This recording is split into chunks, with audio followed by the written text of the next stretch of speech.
Welcome to daily current affairs 365। ये video का title है 7 सितंबर 2025।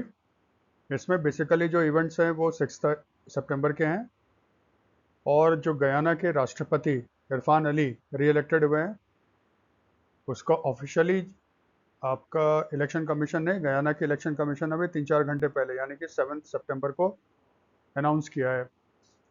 इसमें वो सारे इवेंट्स को इकट्ठा करने की कोशिश की गई है और उन पॉइंट्स को हाईलाइट करने की कोशिश की गई है जो आपके एग्जाम्स के आते हैं। किस तरह के एग्ज़ाम्स में? जो वन डे कॉम्पिटिटिव एग्ज़ाम्स जैसे बैंक्स के हो गए, एनडीए हो गए, सीडीएस हो गए, एसएससी वगैरह के एग्ज़ाम्स, ये उनके लिए बहुत ही हेल्पफुल होगा। तो फिर आज के इस वीडियो में किस किस न्यूज़ को कवर किया गया है। एक तो न्यूज़ था अडानी पावर। भूटान के प्राइम मिनिस्टर इंडिया आए हुए थे, शेरिंग टोब्गे। उसके समय जब न्यू दिल्ली में थे तो अदानी पावर ने एक एग्रीमेंट साइन किया था जिसमें वो $570 मिलियन का मेगावाट का हाइडल पावर प्लांट सेटअप करेगा भूटान में। अनुतिन चरण विरकुल, प्रोनाउंसिएशन शायद सही हो, तो अनुतिन साहब को थाईलैंड का एक नया प्राइम मिनिस्टर इलेक्ट किया गया है थाईलैंड में। ठीक है, शिनवात्रा को अभी हटाया गया था, उसके बाद तुरंत इसको किया गया है। इरफान अली को फिर से री इलेक्ट कर दिया गया, ऑफिशियली डिक्लेयर हो गया as a president of Guyana. Dassault aviation, ये कंपनी है फ्रांस की, उसने मेजॉरिटी स्टेक ले लिया है दसों रिलायंस एरोस्पेस लिमिटेड में। दसों फ्रांस की कंपनी है जो आपका राफेल फाइटर जेट्स वगैरह बनाता है। नीतीश कुमार बिहार के सीएम, उन्होंने बिहार का पहला सस्पेंशन ब्रिज इनॉग्रेट किया है पुनपुन रिवर पर फतुआ में, जो पटना डिस्ट्रिक्ट में आता है। डोनाल्ड ट्रंप अमेरिकन प्रेसिडेंट ने डिपार्टमेंट ऑफ डिफेंस को नया नाम दे दिया, डिपार्टमेंट ऑफ वॉर। नेपाल ने आपका यूट्यूब, ट्विटर ट्विटर मतलब एक्स, ये सबको बैन कर दिया है। और इंडिया होस्ट करेगा 23rd edition of Routes Asia 2027 में। बेलारूस की आर्ना सबलेंका, उसने 2025 यूएस ओपन के विमेंस का सिंगल्स का टाइटल जीत लिया है। और 7 तारीख की रात को मेंस का फाइनल होगा, वो नेक्स्ट वीडियो में कवर कर लेंगे। और जैसा हम लोग करते हैं, ये जो 9 न्यूज़ हैं इस पे प्रैक्टिस के लिए कुछ क्वेश्चंस हैं जो न्यूज़ ख़त्म होने के बाद होगा, उसको ज़रूर आप करना। चलो स्टार्ट करते हैं। Adani power will set up 570 megawatt hydel project in Bhutan. ठीक है, देखो, अदानी पावर लिमिटेड गौतम अदानी की कंपनी है। उसने एक एग्रीमेंट साइन किया है with Druk green power corporation limited. ये जो ड्रूक है ना, Druk green power corporation limited, ये भूटान सरकार की कंपनी है। दोनों के बीच एक एग्रीमेंट साइन हुआ है जिसमें भूटान में वांगचू रिवर है, उस पर 570 मेगावाट का एक हाइडल पावर स्टेशन बनेगा। ठीक है, भूटान में बहुत सारे रिवर्स हैं आपके, हाइडल पावर से वो संपूर्ण है। ठीक है, इसी में आपका ये प्रोजेक्ट बनेगा। ये प्रोजेक्ट कैसा होगा? ये run of the river project होगा। देखो, ट्रेडिशनली जब भी हम लोग कहते हैं ना जल विद्युत या हाइडल इलेक्ट्रिक, हम लोग ये सोच, अधिकतर क्या पहले होता था, बड़ा सा एक डैम बनाते थे, पानी को रोकते थे, फिर ऊंचाई से पानी को नीचे गिराते थे टरबाइन पे, फिर टरबाइन चलता था तो फिर इलेक्ट्रिसिटी का प्रोडक्शन होता था। लेकिन डैम बनाओगे तो जंगल काटोगे, वहाँ के लोगों को हटाना पड़ेगा, तो इन्वायरमेंटल प्रॉब्लम बहुत होते थे। तो अब अधिकतर जो होता है, अगर वो पहाड़ से रिवर नीचे आ रही है तो run of the river project बनाते हैं। इसमें क्या होता है, पहाड़ से जैसे नीचे आया, ठीक है, तो स्लोप पे ही पानी को थोड़ा रोक दिया जाएगा। ठीक है, हल्का सा रोका जाएगा ताकि वो पानी का बहाव थोड़ा सा उसको मैनिपुलेट किया जाएगा, और फिर वो पानी उसके नीचे एक छोटा सा बना दिया जाएगा टरबाइन। टरबाइन क्या होगा, पानी उस पर गिरेगा, टरबाइन चलेगा, इससे पावर प्लांट आपके बन जाएंगे। इससे क्या होता है, बड़े डैम बनाने की कोई झंझट नहीं है, आपको रिवर को रोकने की ज़रूरत नहीं है, रिवर को डाइवर्ट करने की ज़रूरत नहीं है, और इससे पर्यावरण का नुकसान बहुत ही कम होता है। तो अधिकतर जहाँ संभव हो सके, अब run of the river project बनाए जाते हैं जिसमें रिवर के फ्लो को रोका नहीं जाता, जैसे बांध बना के पहले रोका करते थे। तो ये भी जो अडानी पावर का जो प्रोजेक्ट होगा वांगचू रिवर पे, ये run of the river project है। इसको बनाया जाएगा triple P, public private partnership. ठीक है।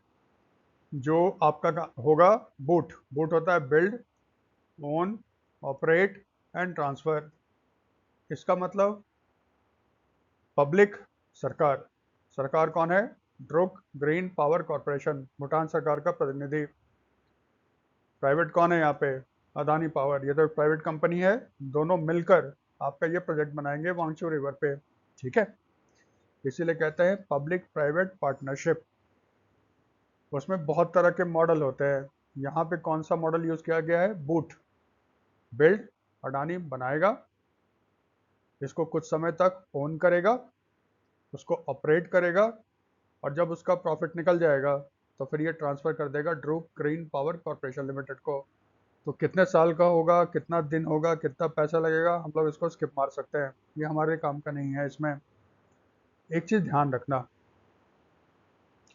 बहुत बार क्वेश्चन पूछता है, एक ट्रिपल पी होता है पब्लिक प्राइवेट पार्टनरशिप, ठीक है, एक ट्रिपल पी और होता है जिसको इकोनॉमिक्स में यूज किया जाता है, इसको क्या बोलते हैं?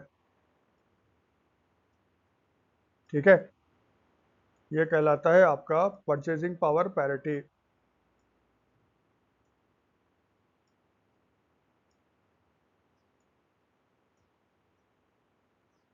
सॉरी, ये लिख नहीं पा रहे हैं इस पर ठीक से। ठीक है, एक होता है ये परचेजिंग पावर पैरिटी, ये आपने पिछले वीडियो में ही देखा था, है ना, जिसमें EY ने प्रेडिक्ट किया था कि परचेजिंग पावर पैरिटी के बेसिस पे इंडिया जो है 2028 में वर्ल्ड का सेकेंड लार्जेस्ट इकॉनमी बन जाएगा आफ्टर चाइना। ये पिछले वाले वीडियो में है आपका।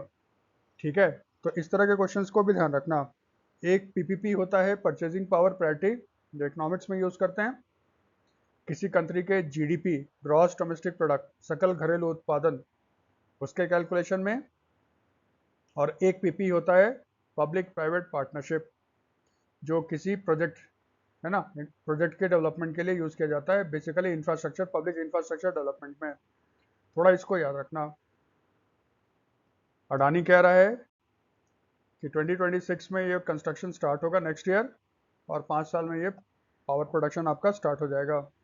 ठीक है, अब देखो, थोड़ा सा बैक चलो। ये जो एग्रीमेंट हुआ था, ये एग्रीमेंट साइन हुआ था भूटान के प्राइम मिनिस्टर शेरिंग तोब्गे के, जब वो दिल्ली में थे।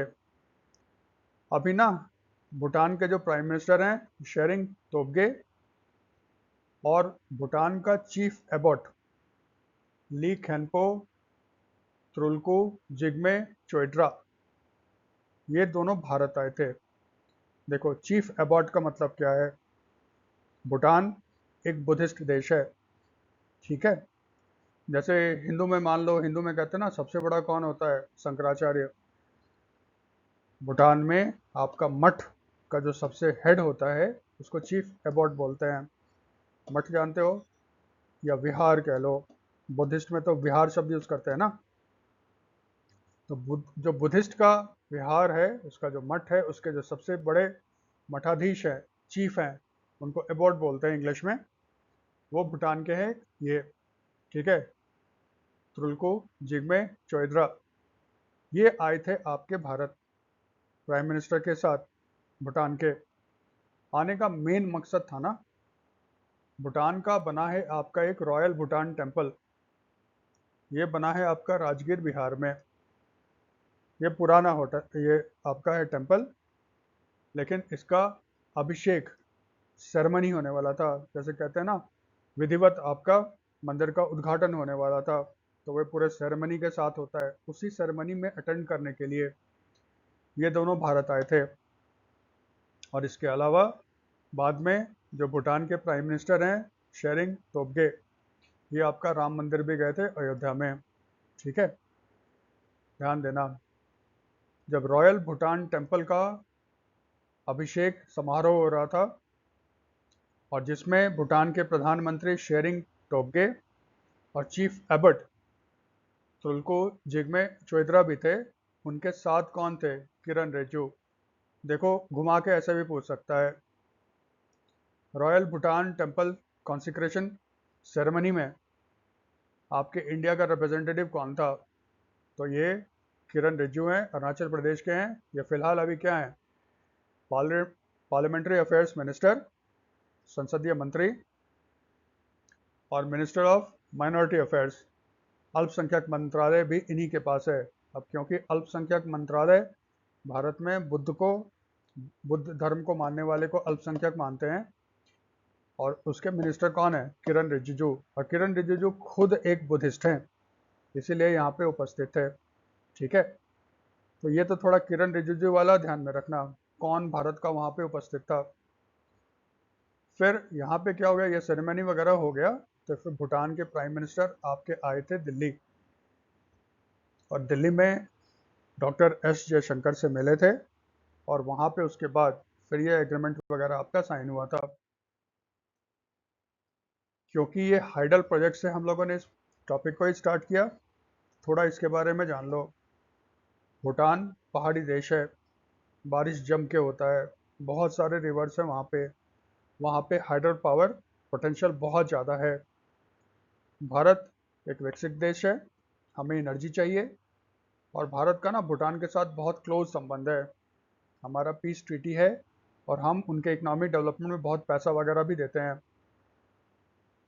तो इसमें क्या हुआ, भारत भूटान के जल विद्युत संसाधन को डेवलप करेगा, हाइडल प्रोजेक्ट्स को डेवलप करेगा, और उसकी बिजली आएगी जिससे भूटान को फ़ायदा भी होगा, क्योंकि भूटान उस बिजली को भारत को बेचेगा ना, जिससे भूटान को फ़ायदा भी होगा।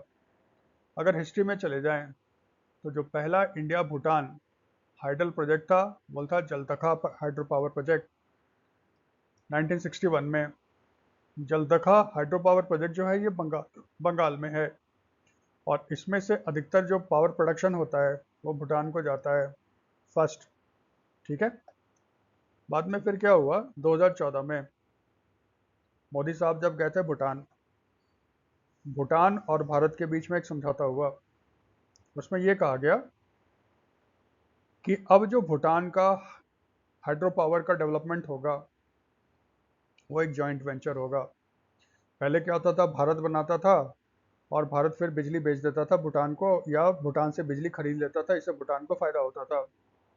2014 में दोनों के बीच के संबंध थोड़े से चेंज हुए, भूटान इंडिया बन गया पार्टनर। तो डिसाइड ये हुआ, अब भूटान का जो भी हाइड्रो पावर का डेवलपमेंट होगा वो एक जॉइंट वेंचर होगा बिटवीन इंडिया एंड भूटान। इसका मतलब इंडिया और भूटान एक होके दोनों डेवलप करेंगे। ठीक है, ये 2014 में हुआ था। भूटान का प्रतिनिधित्व कौन करेगा? Druk green power corporation. ठीक है, वो जो पहले भी नाम आया था। इसमें जो अभी जॉइंट वेंचर के से डेवलप किए जा रहे हैं, अडानी पावर के पहले एक है 70 मेगावाट चमकारोचू प्रोजेक्ट। ये चमकाराचू रिवर है, देखो प्रोजेक्ट चमकाराचू आ जाता है ना, इसका मेन मतलब होता है या तो उस जगह के नाम पे होगा या नदी के नाम पे होगा। 80% चांसेस होता है वो नदी के नाम पे होता है, 20% चांसेस है ना वो जिस जगह पे डेवलप हो रहा है उसके नाम पे प्रोजेक्ट हो जाता है। तो देखो 70 मेगावाट चमकाराचू प्रोजेक्ट जो है वो चमकाराचू रिवर पे बनाया जा रहा है, क्योंकि अधिकतर बहुत बार जैसे अडानी का एक क्वेश्चन बन सकता है, अडानी पावर 570 मेगावाट का हाइडल पावर प्रोजेक्ट जो भूटान में बनाएगा वो किस रिवर पे होगा? हम लोगों ने तो स्टार्ट में कह दिया ये वांगचू रिवर पे होगा, तो थोड़ा इस तरह से भी होता है, थोड़ा इसको भी ध्यान रखना। तो 70 मेगावाट का चाम कराचू प्रोजेक्ट हो गया, इसको डेवलप कर रहा है एनएचपीसी। ठीक है, फिर 180 मेगावाट का है बुनाखा प्रोजेक्ट, बुनाखा जगह का नाम है। ठीक है, रिवर कौन सा है? वांगचू। इसको डेवलप कौन कर रहा है? THDC limited. फिर 570 मेगावाट का है वांगचू प्रोजेक्ट, दो 570 मेगावाट के हैं। एक 570 मेगावाट वांगचू प्रोजेक्ट जो है उसको सतलज जल विद्युत निगम लिमिटेड बना रहा है, अडानी वाला नया है। सतलज जल विद्युत निगम लिमिटेड जो है वो एक जॉइंट वेंचर है गवर्नमेंट ऑफ इंडिया और हिमाचल प्रदेश गवर्नमेंट का, ठीक है। तो वो पुराना है, अडानी वाला नया है। 600 मेगावाट कोलांगुचू प्रोजेक्ट, ये कोलांगुचू रिवर पे बन रहा है। इसको भी सतलज जल विद्युत निगम लिमिटेड आपका डेवलप कर रहा है, ठीक है। ये याद रखिएगा इसको। और पिछले वीडियो में भी क्या था, है ना, एनएचपीसी के नए सीएमडी कौन बने, भूपेंद्र यादव, वो थोड़ा देख लेना, पिछले वाले वीडियो में है।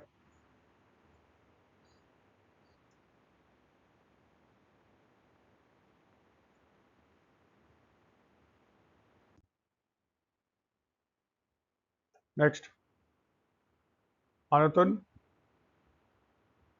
जनविरकुल elected Thailand's new prime minister. Pronunciation में देखो प्रॉब्लम हो सकता है, अनुतुन वही रहने देते हैं, छोटा सा नाम है, इससे याद भी रहेगा, ठीक है। चलो, पीछे वाली न्यूज में आपने वीडियो में देखा था, थाईलैंड की जो प्रधानमंत्री थी पैतन गर्म शिनवात्रा, तो शिनवात्रा ही रहने दो, ठीक है। शिनवात्रा को थाईलैंड के आपका जो कॉन्स्टिट्यूशनल कोर्ट है उसने कहा था कि आप गिल्टी हो, आपने एथिक्स का वायलेशन किया है, इसलिए आप रिज़ाइन करो। उसने देखो रिज़ाइन कर दिया था। क्यों रिज़ाइन किया था? क्योंकि शिनवात्रा ने आपका फ़ोन किया था कंबोडिया के स्ट्रॉन्गमैन, प्रेसिडेंट वगैरह नहीं है अभी वो, हुन सेन, लेकिन समझो डिफेक्टो रूलर हैं। वो फ़ोन कब किया था? जब कंबोडिया और थाईलैंड के बीच में प्री विहार जो शिव टेम्पल है उसको लेके आपका युद्ध जैसी स्थिति बन रही थी, जो बाद में युद्ध में भी तब्दील हुआ, ठीक है। वहाँ के कॉन्स्टिट्यूशनल कोर्ट ने कहा आपने मिलिट्री के खिलाफ बोला, ये हमारे देश के संविधान या इथिक्स के खिलाफ है, इसलिए आप रिजाइन करो। उसने कर दिया। उसके तुरंत बाद थाईलैंड के पार्लियामेंट ने आपका भूमि जयथई भूमि सॉरी भूम जयथई पार्टी के लीडर, भूम जयथई पार्टी के लीडर अनुतिन, ठीक है, उनको कंट्री का नया प्राइम मिनिस्टर इलेक्ट किया। ये देखो पिछले 2 साल में अनुतिन तीसरे प्राइम मिनिस्टर हैं थाईलैंड के।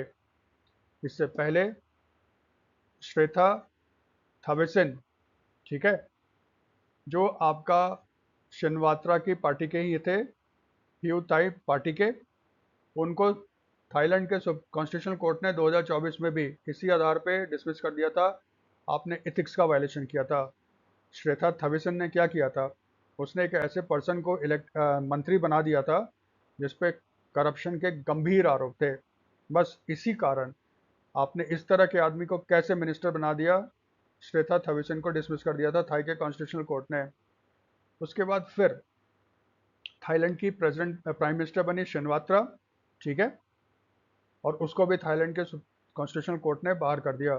तीसरे कौन बन गए? अनुतिन, ये बन गए आपके थाईलैंड के प्राइम मिनिस्टर। पढ़ने का तरीका क्या रहेगा?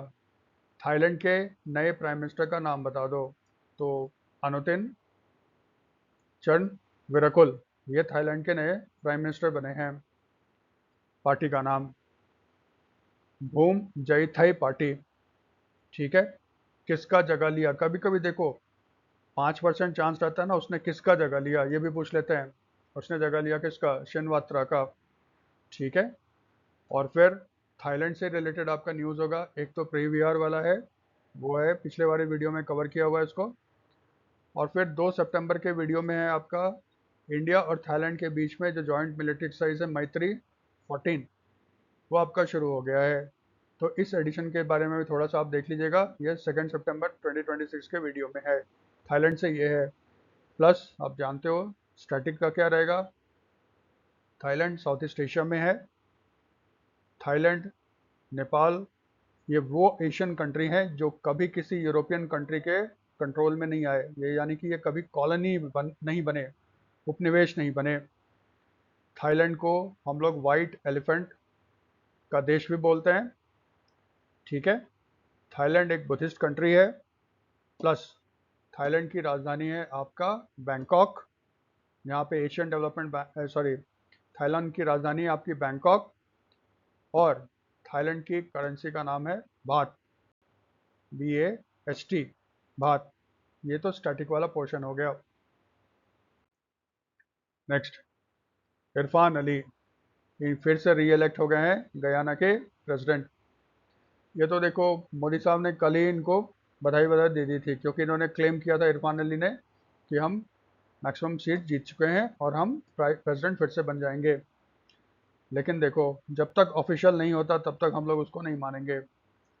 गयाना का जो इलेक्शन कमीशन है उसने संडे को आज ऑफिशियली घोषणा कर दी, ये 7 तारीख है, ठीक है, 7 तारीख को घोषणा कर दी कि जो पार्लियामेंट्री इलेक्शन हुए थे 1 सितंबर 2025 में, उसमें इरफान अली की जो पार्टी है पीपल्स प्रोग्रेसिव पार्टी, उसने 55% सीट, आपका 55% सीट आपका जीत लिया है। किसमें? नेशनल असेंबली में। देखो गयाना में क्या होता है, देखो गयाना में क्या होता है, गयाना में ना आपका जो पार्लियामेंट है यूनिकैमरल है, एक सदनीय है, उसको कहते हैं नेशनल असेंबली। उसमें 65 सीट्स हैं। कुछ सीट्स जो होता है पब्लिक द्वारा इलेक्टेड होते हैं और कुछ दूसरी तरह से आते हैं। और वहाँ पे हमारे जैसा नहीं है, प्रोपोर्शनल सिस्टम है। वहाँ पे पार्टी चुनाव लड़ती है, देखते हैं कितना वोट आया है, फिर वोट के हिसाब से उनको सीट दिया जाता है। प्रोपोर्शनल रिप्रेजेंटेशन सिस्टम है वहाँ पे। उससे हमें मतलब नहीं है, क्योंकि 55% से ज़्यादा उन्होंने आपका सीट जीत लिया है।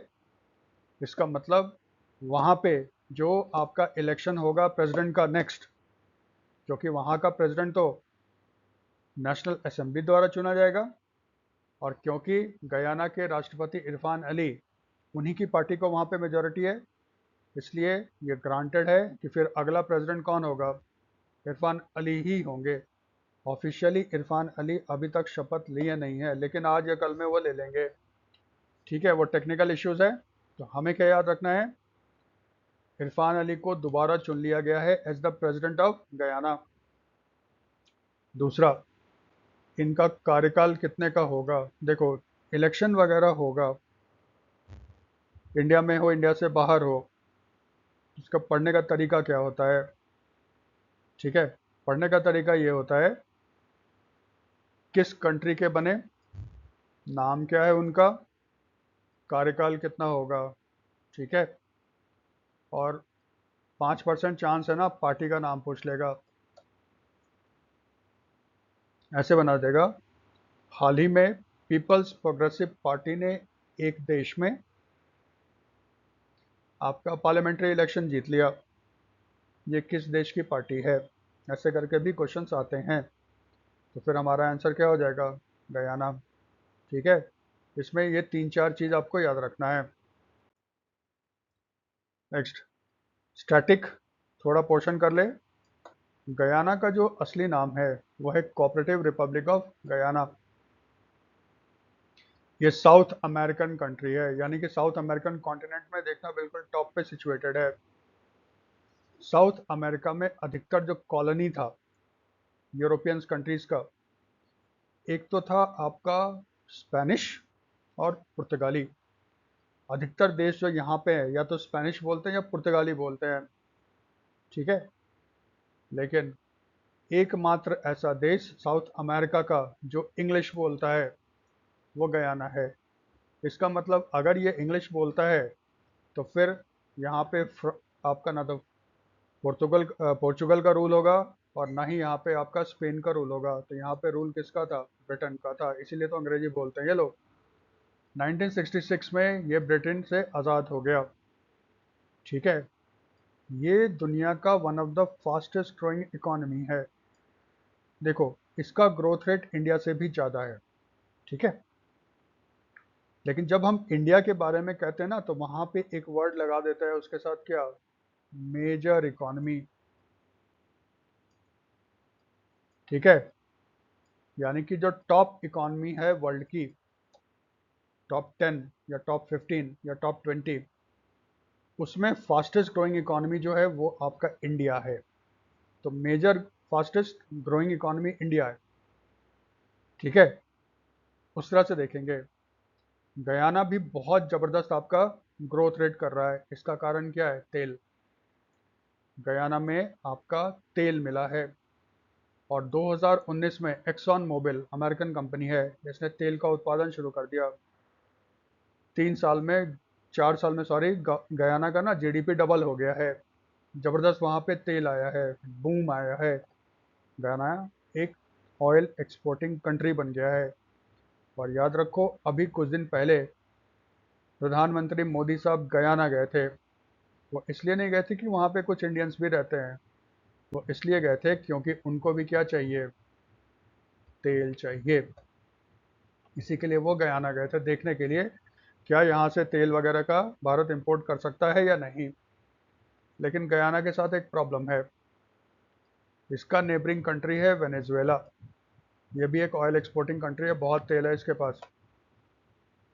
गयाना का जो क्षेत्र जहाँ से अधिकतर तेल निकल रहा है ना, उसका नाम है एसिक्यूबो, ठीक है। एसिक्यूबो जो है वो गयाना में है, लेकिन वेनेजुएला कहता है ये हमारा है। ये दोनों केस लेकर गए थे आपका इंटरनेशनल कोर्ट ऑफ जस्टिस में। इंटरनेशनल कोर्ट ऑफ जस्टिस जो हेग में है, नेदरलैंड्स में, उसने अपने रूलिंग में कहा था कि नहीं, ये एरिया गयाना का है। वेनेजुएला कहता है कि हम उसको नहीं मानते, और दोनों के बीच बहुत ज़्यादा संबंध खराब हैं इस तेल के कारण। तो थोड़ा एक भी ये भी ध्यान रखना, एसिक्यूबो ऑयल रीजन कहाँ पे है? गयाना में। गयाना का झगड़ा किसके साथ है? वेनेजुएला के साथ। गयाना की राजधानी क्या है? George town. देखो आपका ये जो है ना, वेस्ट इंडीज़, वेस्ट इंडीज़ कोई देश नहीं है, लेकिन क्रिकेट खेलने के लिए सारे लोग इकट्ठे हो जाते हैं और वेस्ट इंडीज़ बन जाते हैं। उसमें वेस्ट इंडीज़ में एक देश है गयाना। अगर क्रिकेट के आप शौकीन हो, और भारत जब जाता है वेस्ट इंडीज़ मैच खेलने के लिए, आप देखते हो कि मैच कहाँ हो रहा है? जॉर्ज टाउन, गयाना, ठीक है। तो जॉर्ज टाउन ये कैपिटल है किसका? ये कैपिटल है आपका गयाना का। और यहाँ की करेंसी क्या है? गयानीज डॉलर। ये स्टैटिक है, थोड़ा इसको ध्यान रखिएगा। एक न्यूज़ और था, दसो एविएशन, ये मेजॉरिटी स्टेक बाय कर रहा है दसो रिलायंस एरोस्पेस लिमिटेड में। दसो एविएशन लिमिटेड ये कंपनी है फ्रांस की। इसका भारत में एक जॉइंट वेंचर था, और जॉइंट वेंचर का नाम था दसो रिलायंस एरोस्पेस लिमिटेड, ठीक है। तो इसका मतलब फ्रांस की कंपनी हो गई दसो एविएशन। इसने आपका एग्रीमेंट किया था रिलायंस एरोस्पेस सॉरी, इसने एग्रीमेंट किया था रिलायंस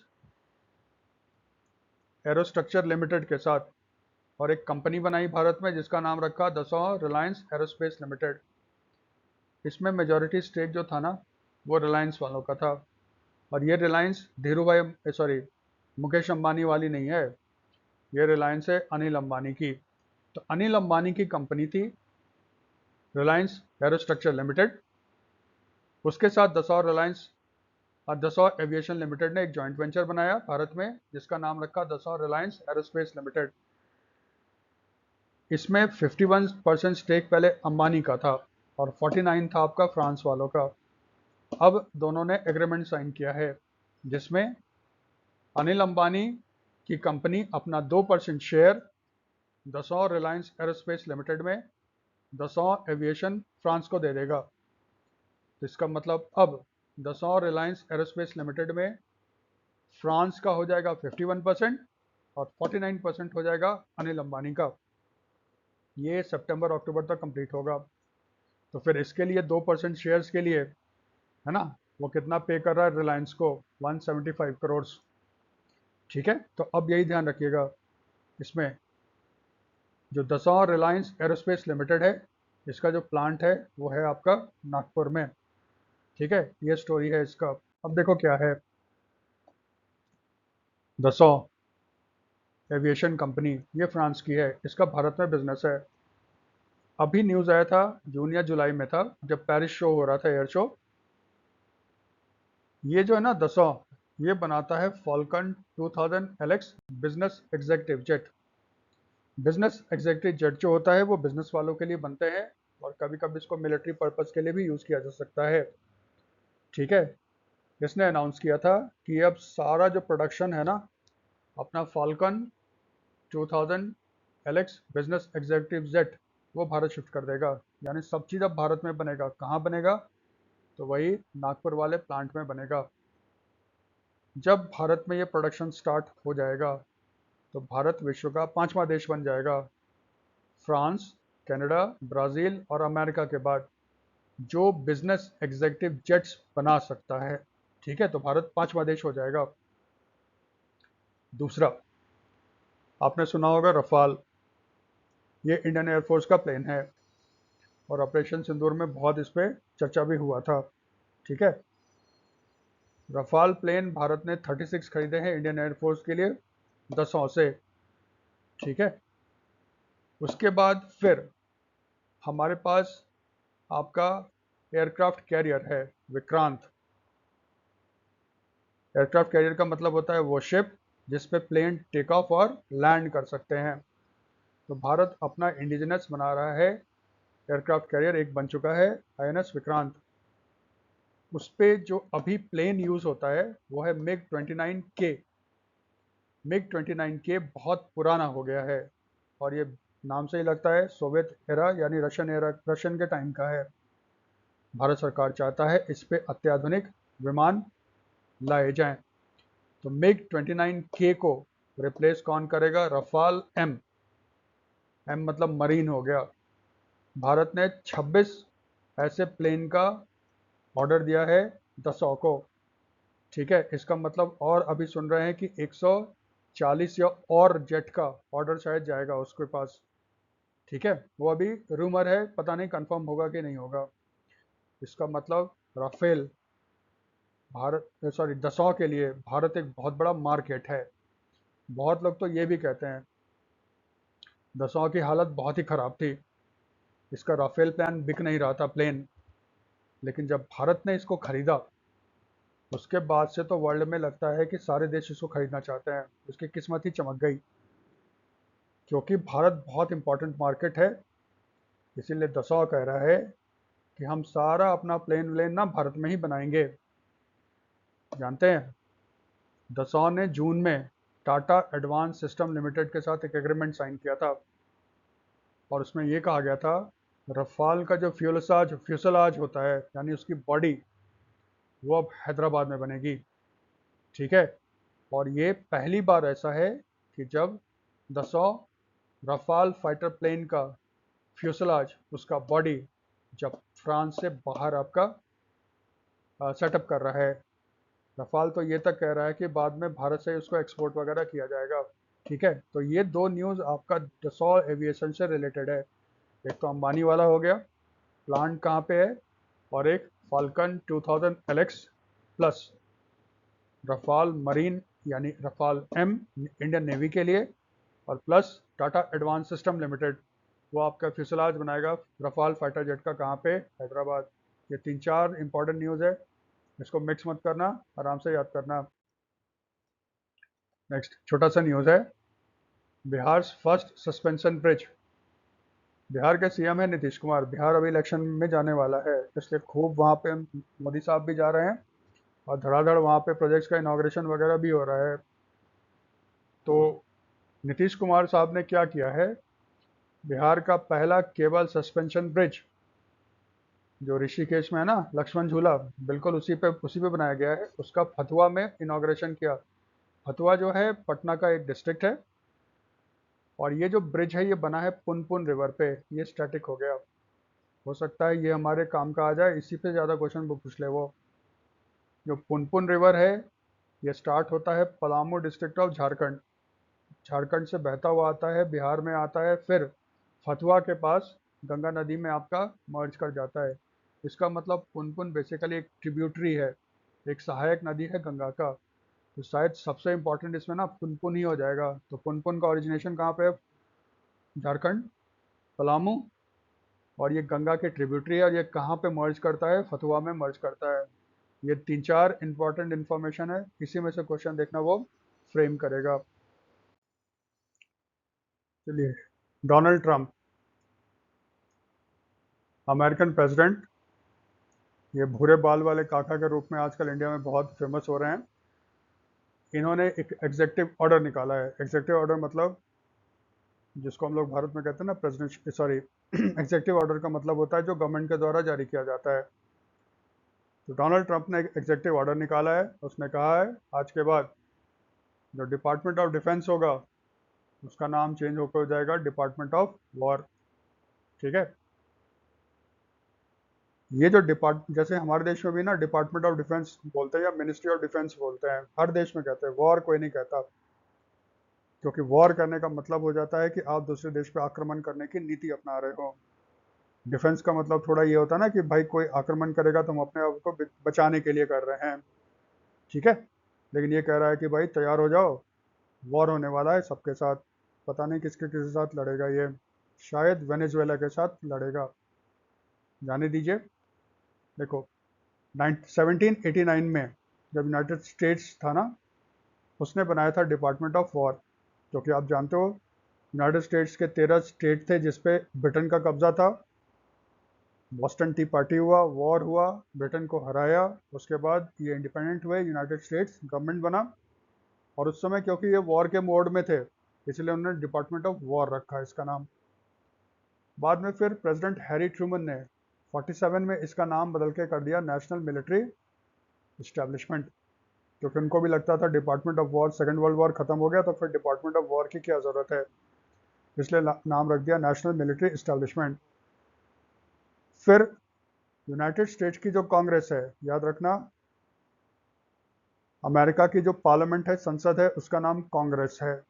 ठीक है, उसने इसका नाम बदल के कर दिया 1949 में डिपार्टमेंट ऑफ डिफेंस। इसका मतलब डिपार्टमेंट का नाम चेंज करने का अधिकार डोनाल्ड ट्रंप के पास नहीं है, ये अमेरिकी कांग्रेस के पास है।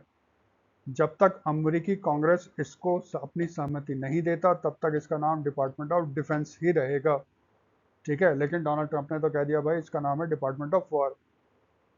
तो फिर अमेरिका के डिफेंस सेक्रेटरी कौन है? पीट हेगसेथ, जैसे हमारे देश में होता है ना डिफेंस मिनिस्टर या रक्षा मंत्री बोलते हैं, वो कौन है अभी? राजनाथ सिंह। अमेरिका में डिफेंस मिनिस्टर को डिफेंस सेक्रेटरी बोला जाता है, और वो है आपके पीट हेगसेथ। थोड़ा इनका भी नाम याद रखिएगा, ध्यान रखना। एक बेहद छोटा सा न्यूज़ था, लेकिन ये जो छोटा सा न्यूज़ होता है ना एग्जाम में यही सब ज़्यादा आता है और यही ट्रबलसम होता है। नेपाल ने बैन कर दिया है आपके 14 social media site, YouTube, Facebook, Instagram और दूसरा सारा। टिकटॉक नेपाल में अभी भी अवेलेबल है, उसको बैन नहीं किया गया। तो क्यों ही बैन कर दिया? नेपाल सरकार ने एक ऑर्डर निकाला था कि उस देश में जितने भी सोशल मीडिया साइट हैं सबको नेपाल गवर्नमेंट के साथ आपका रजिस्ट्रेशन करवाना पड़ेगा। अब क्योंकि यूट्यूब, फेसबुक, इंस्टाग्राम वगैरह ने नहीं किया था इसलिए उन्होंने बैन कर दिया। देखिए आगे क्या होता है। नेपाल के प्राइम मिनिस्टर कौन है? खड़ग प्रसाद शर्मा ओली, इनको केपी शर्मा ओली के नाम से भी ज़्यादा जानते हैं। तो केपी शर्मा ओली नेपाल के प्राइम मिनिस्टर हैं। नेपाल की कैपिटल क्या है? काठमांडू। और नेपाल की करेंसी क्या है? नेपाली रुपीस। ठीक है, ये तो हमारा पड़ोसी देश है। नेक्स्ट न्यूज़ है, India will host 23rd edition of Routes Asia in 2027।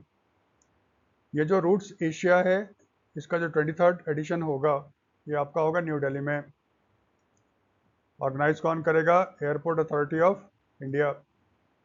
Roots Asia basically एक ऑर्गेनाइजेशन है एशिया पैसिफिक का। ये ऑर्गेनाइजेशन किसके लिए है?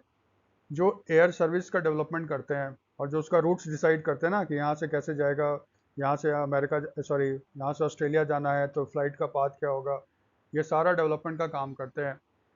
ठीक है, तो रूट्स एशिया का 33rd एडिशन जो है 2027 में न्यू दिल्ली में होने वाला है। ऐसा क्यों है? ऐसा याद रखना, एशिया पैसिफिक रीजन में one of the fastest growing aviation market जो है इंडिया है, और इंडियन गवर्नमेंट मैसिव इन्वेस्टमेंट कर रहा है एयरपोर्ट्स पे। गवर्नमेंट का प्लान है 2047 तक 350 एयरपोर्ट्स डेवलप करना है भारत में। जिसमें से 34 जो होंगे मेगा एयरपोर्ट्स होंगे। जैसे एक नया मेगा एयरपोर्ट जो है जो लगभग आपका तैयार हो चुका है, वो आपका जेवर इंटरनेशनल एयरपोर्ट जो उत्तर प्रदेश में बन रहा है। ठीक है, तो थोड़ा सा इसे भी याद रखना। 2025 का जो एडिशन हुआ था रूट्स एशिया का, ये पर्थ ऑस्ट्रेलिया में हुआ था मार्च 2025 में।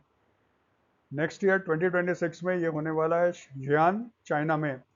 ये कब होगा? 2026 में। और फिर 23rd ये कहाँ पे होने वाला है? आपका इंडिया में होगा। ठीक है,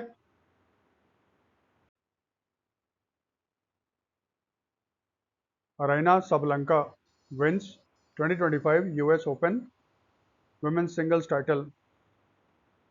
ठीक है, तो जो सबलंका है ये कहाँ की है? बेलारूस की। इसने फाइनल में अमांडा अनिसिमोवा को, अमांडा अनिसिमोवा जो अमेरिकन है, उसको फाइनल में हरा दिया और वो जीत गई US Open women's singles title. ये जो था ना उनका 4th career grand slam tennis title है। इससे पहले उन्होंने ऑस्ट्रेलियन ओपन का सिंगल्स टाइटल जीता 2024 में और इस साल 2025 में, और उन्होंने यूएस ओपन पिछले साल भी जीता था और इस साल भी जीता, तो लगातार 2 बार इन्होंने जीता है। सबलंका ये वर्ल्ड की नंबर 1 वुमेन टेनिस प्लेयर भी हैं। ठीक, यूएस ओपन ये होता कहाँ पे है? पहले तो ये जान लो आप, जो यूएस ओपन है टेनिस में, लॉन टेनिस में 4 इवेंट को ग्रैंड स्लैम बोला जाता है। ठीक है, एक तो होता है ऑस्ट्रेलियन ओपन जो साल के शुरुआत में होता है, ये ऑस्ट्रेलिया में मेलबर्न में होता है, ये हार्ड कोर्ट पे खेला जाता है। उसके बाद आपका होगा French open. French open Rowland Garros के नाम से भी बहुत फेमस है, ये पेरिस में होता है और ये क्ले कोर्ट पे खेला जाता है, लाल मिट्टी पे खेला जाता है। उसके बाद आपका होगा विंबलडन, ये आपका लंदन में होता है, इंग्लैंड में, और ये ग्रास पे खेला जाता। और कैलेंडर ईयर का 4th और लास्ट जो ग्रैंड स्लैम टेनिस टूर्नामेंट होता है वो होता है US open. US open New York city में खेला जाता है अमेरिका में, और ये हार्ड कोर्ट पे होता है। ठीक है, तो ये 4 ग्रैंड स्लैम होते हैं आपके टेनिस के, साल में 4 होते हैं। तो यूएस ओपन कहाँ पे होता है? ये ना, जैसे मैंने अभी बताया था न्यूयॉर्क सिटी में होता है, न्यूयॉर्क में होता है। न्यूयॉर्क सिटी में यूएसटीए, यूएसटीए होता है United States Tennis Association. USTA Billie Jean King National Tennis Center है। ठीक है, ये कहाँ पे है? न्यूयॉर्क सिटी में। वहाँ वो वर्ल्ड का लार्जेस्ट टेनिस अरेना है। वहाँ पे बहुत सारे कोर्ट्स हैं, टेनिस कोर्ट्स, लेकिन जो मेन कोर्ट होता है उसको कहते हैं आर्थर एश स्टेडियम। ठीक है, ये सबसे बड़ा है वहाँ पे स्टेडियम, और जितने भी फाइनल्स होंगे यूएस ओपन के, men's singles, women's singles, doubles या मिक्स डबल्स, ये सारे आपके आर्थर एश स्टेडियम में होते हैं। तो एरिना जहाँ पे ये सारा चीज़ है उसको कहते हैं USTA Billie Jean National Tennis Center. ठीक है, जैसे अगर भारत का देखो इस तरह से समझो, अहमदाबाद में आपका है नरेंद्र मोदी क्रिकेट स्टेडियम, ये दुनिया का सबसे बड़ा स्टेडियम है, सब लोग जानते हो, लेकिन एक्चुअली ना वो है सरदार मोटेरा कॉम्प्लेक्स। ठीक है, सरदार पटेल, वल्लभ भाई पटेल के नाम पे वो कॉम्प्लेक्स है। उस कॉम्प्लेक्स के अंदर नरेंद्र मोदी स्टेडियम है। तो उसी तरह कॉम्प्लेक्स का नाम क्या हो गया? बिली Jean King National Tennis centre.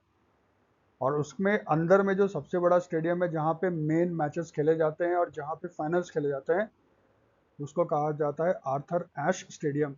ये पहले ब्लैक थे जिन्होंने आपका यूएस ओपन जीता था, इसलिए आर्थर एश स्टेडियम है। ठीक है, जो यूएस ओपन है इसको पॉपुलरली फ्लशिंग मेडो भी बोला जाता है। जैसे फ्रेंच ओपन होता है उसको रोलैंड गैरोस बोलते हैं, यूएस ओपन को फ्लशिंग मेडो भी बोलते हैं। क्यों? क्योंकि न्यूयॉर्क का जो क्वींस एरिया है उसके अंदर जिस एरिया में ये स्टेडियम स्थित है उस एरिया को नाम बोलते हैं फ्लशिंग मेडो पार्क। न्यूयॉर्क सिटी बहुत बड़ा है भाई, ठीक है। तो फ्लशिंग मेडो पार्क एरिया में आपका ये स्टेडियम स्थित है, इसीलिए इसको बहुत बार सुनोगे फ्लशिंग मेडो, फ्लशिंग मेडो, फ्लशिंग मेडो, कभी कभी इस तरह का भी दे देता है, ठीक है। और जो न्यूयॉर्क सिटी है उसको क्या बोला जाता है? Big Apple. स्टैटिक क्वेश्चन हो गया, अमेरिका के किस शहर को बिग एप्पल बोला जाता है? न्यूयॉर्क सिटी को बोला जाता है, ठीक है।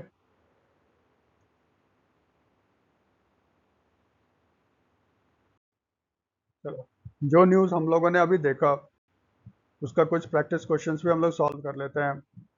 पहला, on which river is the first suspension bridge of Bihar located? किस नदी पे बिहार का पहला सस्पेंशन ब्रिज लोकेटेड है? Ganga, Son, Gandak, Punpun, none of these. Ganga, Son, Gandak, Punpun, none of these. अब जानते हो आंसर क्या है? पुनपुन। ये कहाँ पे है? फतवा डिस्ट्रिक्ट है, फतवा में है। डिस्ट्रिक्ट कौन सा होगा? पटना। और पुनपुन रिवर ओरिजिनेट कहाँ से करता है? पलामू, झारखंड, ठीक है। Question number 2, Irfan Ali has been recently re-elected as the president of which country? Irfan Ali को रिसेंटली किस कंट्री का फिर से प्रेसिडेंट इलेक्ट किया गया है? ए हो गया आपका सेशल्स, बी हो गया गयाना, सी हो गया इक्वाडोर, डी हो गया मालदीव्स, ई हो गया नन ऑफ दीज। आंसर क्या है? गयाना। और कितने साल के लिए इलेक्ट हुए हैं ये? 5 इयर्स के लिए। ये ना पहली बार 2020 में बने थे गयाना के president. Third, what is the capital city of Guyana? Georgetown, Kingston, Caracas, Port of Spain, none of these.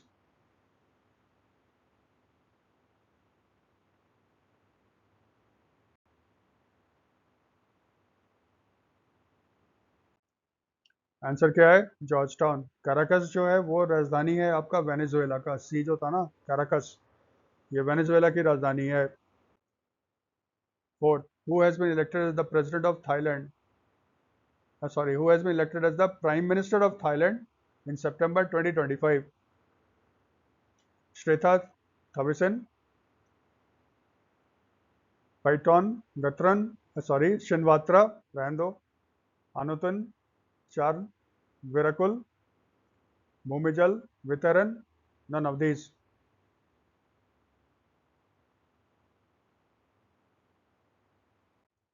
Answer क्या है? अनुतिन चंद विरकुल ऑफ भूमि जय Bhumjaithai party. Next, Dassault Aviation company which has increased its stake to 51% in the Dassault Reliance Aerospace Limited belongs to which country? Dassault Aviation Company जिसने Dassault Reliance Aerospace Limited में अपना हिस्सा 51% बढ़ा दिया है, किस देश की कंपनी है? France, Spain, United Kingdom, Russia, none of these. Answer क्या है? फ्रांस।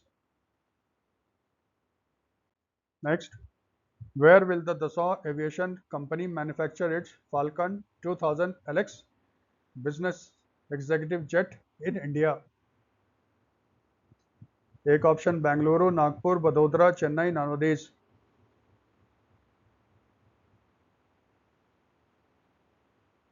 इसका आंसर क्या है? Nagpur.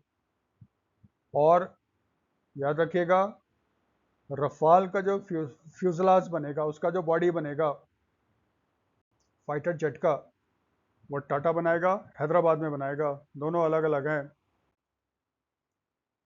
Who is sharing Tobgay who visited India recently? Prime Minister of Bhutan, King of Bhutan, Prime Minister of Vietnam, President of Brunei, none of these.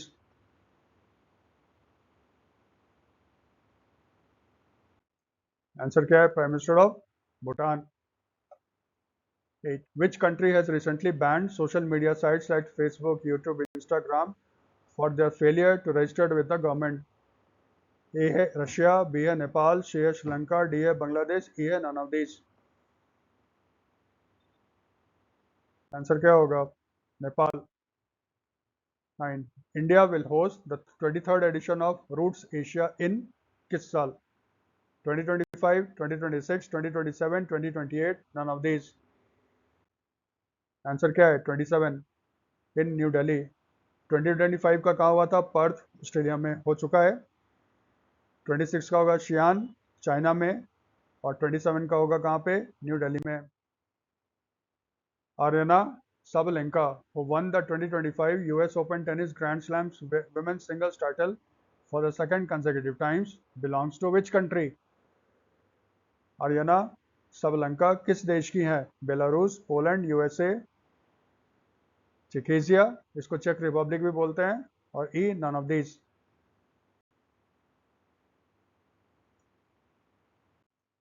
Answer क्या है? Belarus.